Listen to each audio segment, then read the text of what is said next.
Well, I'm at the very unique Dancing Oaks nursery with Leonard. And Leonard, we come here and we always see the most cool plants. And so this one looks like it's just out of this world. So what is it? This is a verbascum or mullein, ornamental mullein, Judy. This one's called Verbascum bombyciferum polar summer. Last year it was just a nice, beautiful silvery rosette on the ground, and then this year it springs up with this bloom stalk that's probably close to 7 feet, and has these beautiful buttery yellow flowers, which the bumblebees in particular seem to be attracted to. And very drought tolerant, and we even leave it up after it's blooming into the fall because it's a nice structural sort of piece in the garden. It's very cool. And I notice this whole garden here has a lot of quarterminus or some kind of a gravel in it. So what is that for?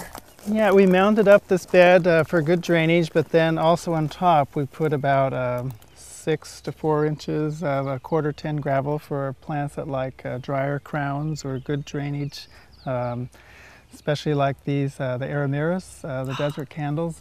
They like to be planted very shallowly in the soil, so only like an inch deep, wow. And then covered with that gravel, and then to go completely dry in the summer once they're dormant.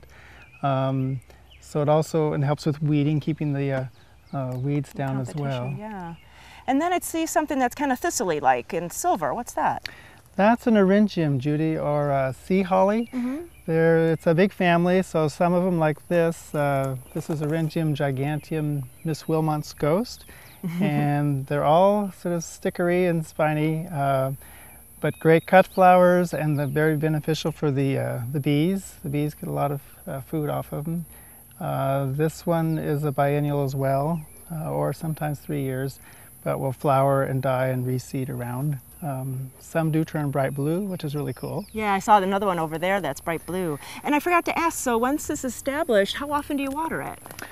Once we have plants in here and they're established, there's no summer water in this bed. Whoa. So it's just what nature gives it, sort of a plant and forget as far as watering garden. Yeah.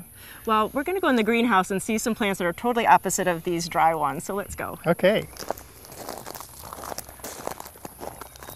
Leonard, you have an unbelievable collection of carnivorous plants.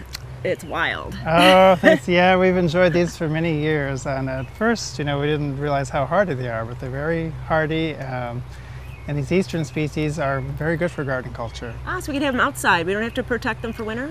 Right. They can be outside in the cold. We had some outside when we got 2 below zero last winter in containers. Right. But they were well hydrated before they went into that freeze. So that's very important. If they were somewhat desiccated and dry going into that freeze, then we probably would have lost them. But as long as they're moist and freeze as a cube of ice, they're okay.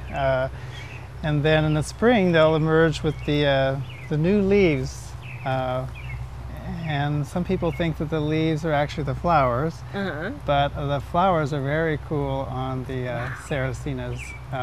This is actually a double form here of Sarracenia Leucophylla tarnock. Beautiful. And so these persist for quite a while. They look almost like a cone. But, so this is a red form. They come in other species or hybrids. They do hybridize pretty freely. Will be beautiful yellow flowers with a disc with sort of 5 petals that kind of arch out of the inside. Very cool. Colorful. And so for carnivorous plants, the insects will go down here and get trapped? They do. They are attracted inside for whatever reasons, and then the insects crawl in there, and then they have some hairs that trap them, and also a sticky sap down below. And the end of the summer, little boys especially like to do a little biopsy and see what's all been trapped down in there. Now this is a totally different species, the short one.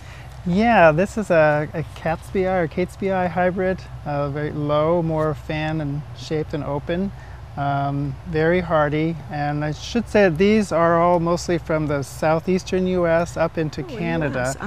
So they're used to more standing water, and you want to have water that is not chlorinated, so either rainwater or we do use our well water, and they seem to be happy with that. But you just want water that hasn't been treated with chemicals. Our native Darlingtonia, which grows down near Florence, that one is more difficult for garden cultivation. So it needs cooler, moving water. So I haven't had as very good luck with that. Leonard, what's this one with a goldish color? This is Sarracenia flava, and flava Beautiful. means yellow or golden, and it has a beautiful single yellow flower as well, and very good grower, multiplies easily.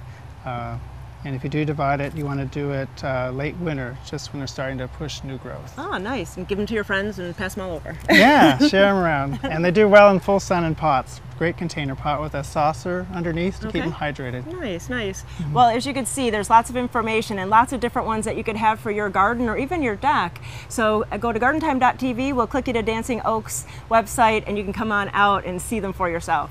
Thanks so much. Thank you, Judy. Great.